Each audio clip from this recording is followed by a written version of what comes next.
First things first, the crowd. That was as loud as I've ever heard the Bill. And I knew they were going to be cranked up when I came in the parking lot, and they were electric tonight, and they helped us win that football game. I cannot thank our fans and our fan base enough.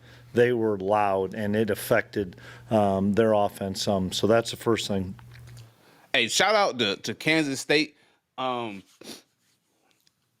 a little bit of research going into the game on just the players, man. Y'all know I love identifying talent. And, looking at PFF, man, PFF says that Arizona has 4 players on their team that's in the top 100 for this upcoming 2025 NFL draft. And Kansas doesn't have any. Matter of fact, they only got 1 player listed on PFF's 2025 big board. And he's like 158th, I think, the running back, Giddens. So shout out to Kansas State for being a better team, for a team victory, for bringing in the right transfers in the right position. Shout out to y'all, man. Like, shout out, man. Much love to you. I thought it would have been a better game. I thought that maybe Arizona would have potentially upset these boys because they got so much quote unquote NFL talent on the roster. But hell, I can't tell. I can't tell. Can you? I can't tell. Second thing, we had a really mapped out plan from last Saturday at 3 o'clock in the humidity in New Orleans of how we were going to get to Friday night at 7 o'clock, from hydration to nutrition to practice time to a bunch of walkthrough time.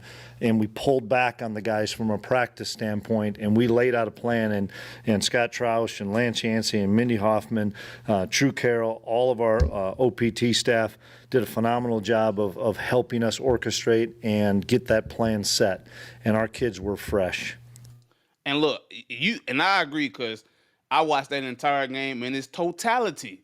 And after Arizona came out and punched them in the mouth with that opening drive, Kansas came right behind them. And so I think they even went for it on 4th down that drive. They said, hey, man, we got to come out and we got to match that score. All right. And then, so I definitely believe it was I'm not saying that Arizona wasn't prepared, but I believe that they probably took a little bit more steps, because I don't think, most people would have thought that Arizona would have been like, 24 points better than, Kansas State would have been like 20 plus points better than Arizona, so it's interesting, man. The NFL scouts need to take a second look at this team. They do. Tonight, after a tough trial. And that quarterback, that little 19-year-old quarterback Kansas State got, that boy can play. That boy looked very calm. He looked very collected. That boy can run too. Low key, he can run. So, hey, y'all may want to take a second look at Kansas State, man, if you need something. They probably got it, because they look good as a team. They look good overall. Probably. Third, it is all on me at the end of the first half. It is all on me. I've got to be better in that situation, and I should have just called the timeout. That's not on the kid. That is 100% on me, and I told him that. Last.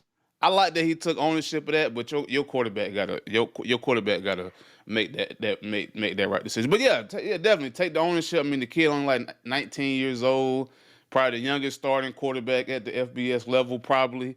Most likely, that's not a true freshman. So yeah, man, take the L. You know what I'm saying? But I know I'm pretty sure you're gonna go back and say, hey man, next time though, hey bro, throw the ball away so we can get some points. Because the game was like 14-7 at that point. Could have went either way. But luckily, they left so many. And oh my God, the crazy thing is, they whooped them boys by like 20 plus points, and they left like 15, 20 points on the board. Kansas State might legitimately be a top 10 team. Like, you might well pencil them in as a top 10 team. You might as well. They might be a top 10 team for real. Absolutely. Our quarterback's a pretty good player.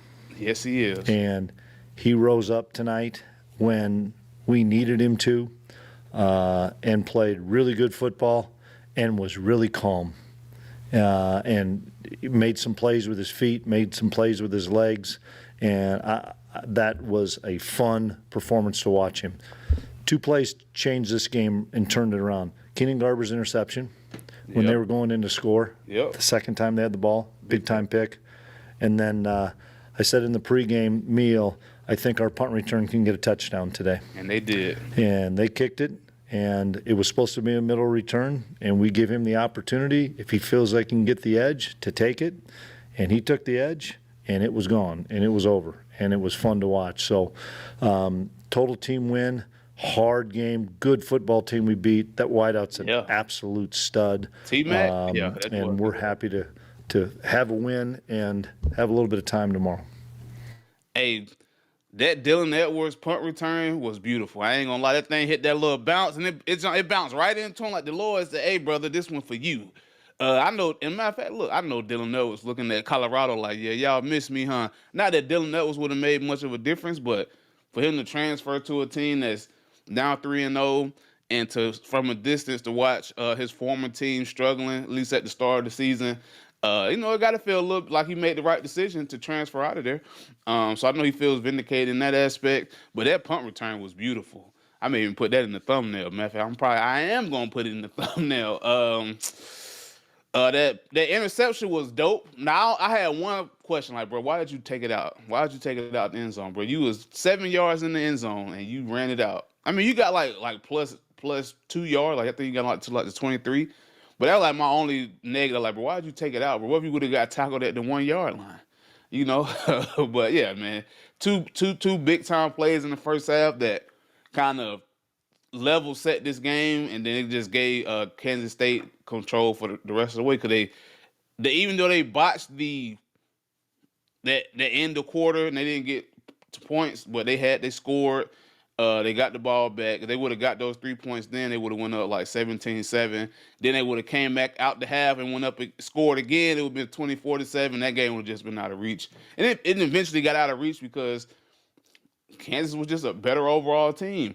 They may not have a whole bunch of draft picks in this upcoming draft class, but allegedly, but they had a better team. So maybe they have some young. They probably got a lot of young guys in the 2026 and beyond that will be up there.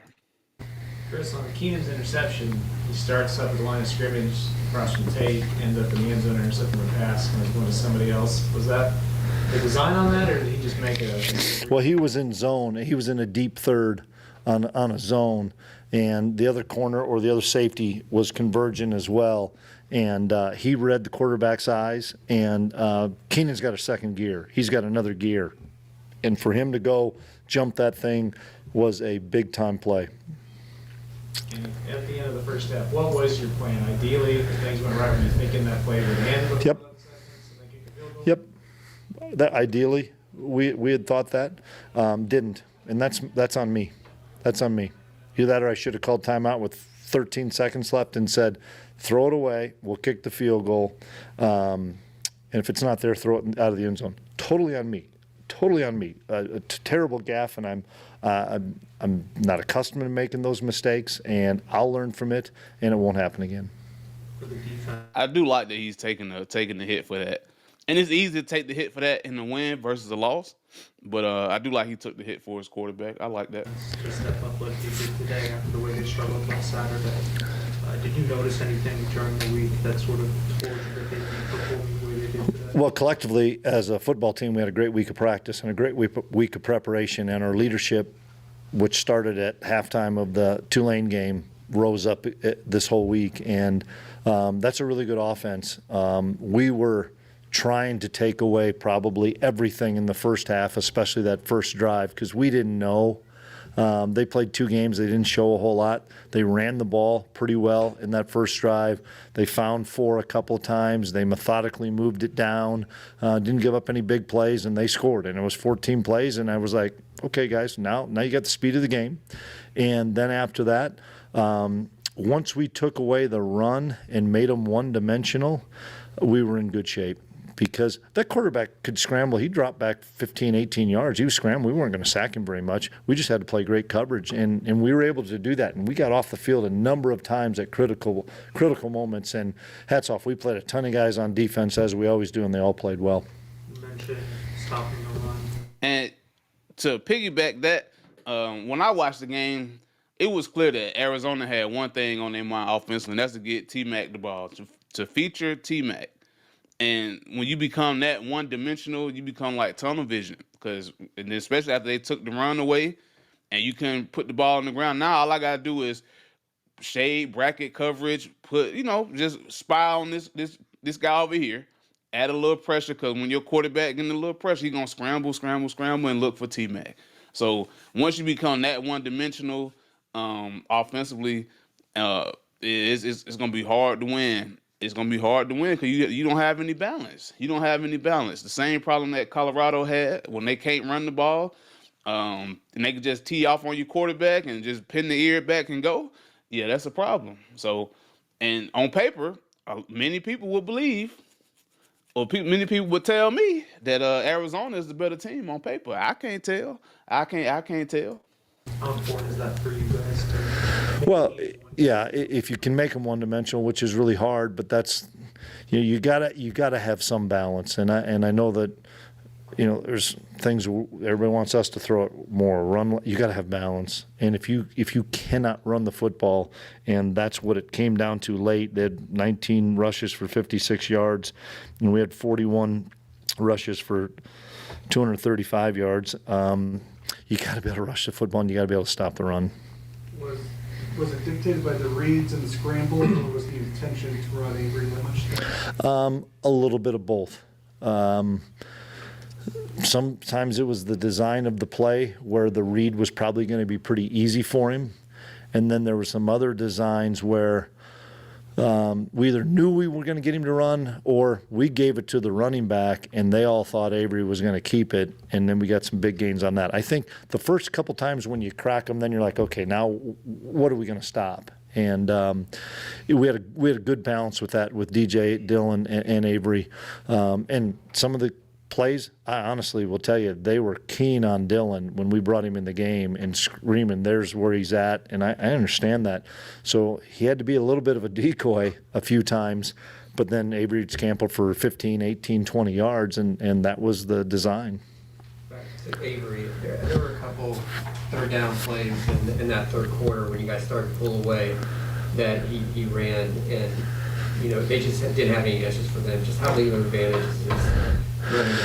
Yeah, if you don't keep him in the pocket, and we struggled with their quarterback keeping him in the pocket too, but when you don't keep him in the pocket, he'll scramble, and you think, oh boy, he took a lot of depth on his scramble, but he covers ground so fast. It was, 3rd and 8. We're like, did he make it? Yeah, he made it by 6 yards because he's just got that second gear.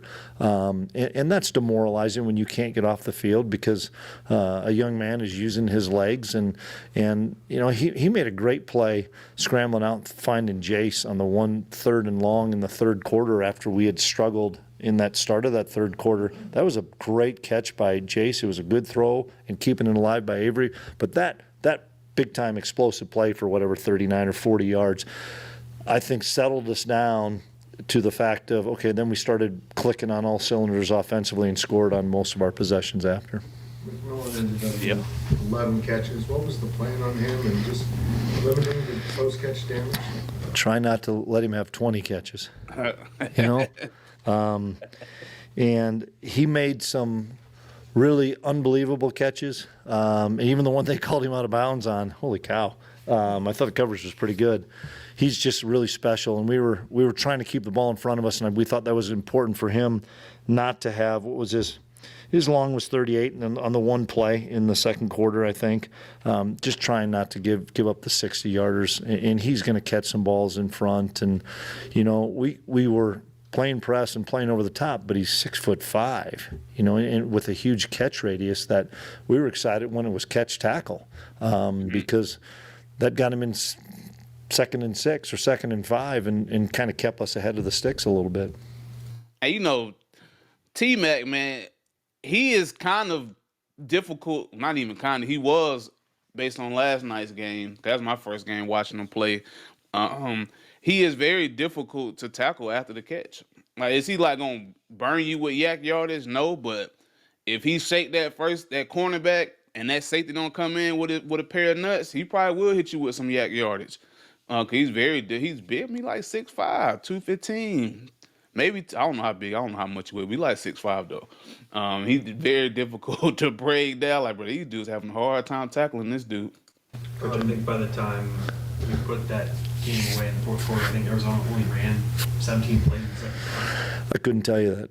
I'm saying, like, Yep. complimentary football and to be able to Yep. control the ball offensively, how important is that to just sort of kind of dominate the second half? Yeah. And I know at least one time I thought Colby McAllister came in and made a great play on fourth down to get us another possession. And even though we only got a field goal out of that, we took 4 or 5 minutes. We were chewing the clock up quite a bit. And part of that was we were more successful on third down. You know, we were 7 of 13, which a little over 50% is really good. They were 5 of 14. And then 1 of 4 on third down or fourth down. 1 of 4 on fourth down is essentially like getting a couple extra turnovers, and we were 1 for 1, and I was kind of white knuckling that one on that fourth, and I don't know if it was a foot or a yard. I kept convincing myself it was a foot because I didn't want, our defense was gassed, and I think maybe that was the second or third or fourth play of the drive, and I'm like, I'm not giving the ball back to those guys, so happy that we were able to get that one.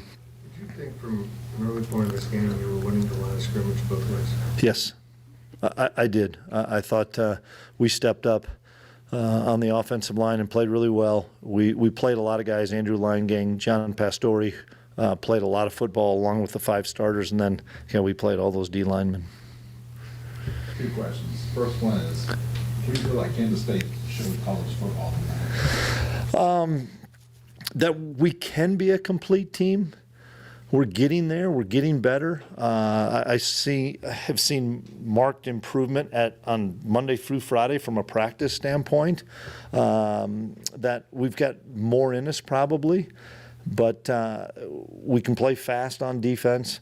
We have some playmakers on offense. We're not one-dimensional like a lot of people think we are. I thought Avery spun the ball really well today. He did. And I don't know what we're trying to prove to everybody else. We need to prove to ourselves that we can sustain this and keep playing at a high level. Only way you play at a high level is by preparing and practicing at a high level. And that's what I challenge the guys with is that was a great week of preparation. Now we've got to do it again. We know you're really good at special teams, Chris. Why did you get the feeling that the punt return was imminent tonight? I don't really want to tell you that, D. Scott, because of a scheme that we had. But what we had worked on all week, we really thought that we could hook up with their guys a little bit. And they've got a really good kicker and a really good punter. And, sometimes the further you punt the ball, the harder it is to cover. And we got a little seam, and you guys know what I know. When Dylan Edwards gets a crease or gets an edge on a sideline, he can take it the distance, and that was one of the reasons why we felt really comfortable with it. Last question, yeah. They showed a stat on the broadcast that you guys have, I think, 68 punt return touchdowns since 2005, or return touchdowns since 2005. I've only been here 5+ years, 6 years. How important are special teams? Oh, I mean, they've got to be the difference. That's what I told the guys in the pregame. It's got to be the difference, and it's been fun. We had a block punt for a touchdown. We've had a punt return for a touchdown, and Chris is kicking the ball well, and we've got to continue to get better and better in that area. All right, thank you. All right, so shout out to Kansas State. First, I want to shout out the defense, and that defense to hold Arizona to seven. I ain't gonna even say 7 points over the entire 4 games with all that offensive firepower they have. They got a first, second round left tackle. They got a first top 10 maybe receiver in T-Mac. For them to hold them boys to 7 points, hey man, shout out for that offense and special teams to put up 31 points on the board. Hey, man, shout out to y'all, man. I personally think Kansas State was already 14 going into this game.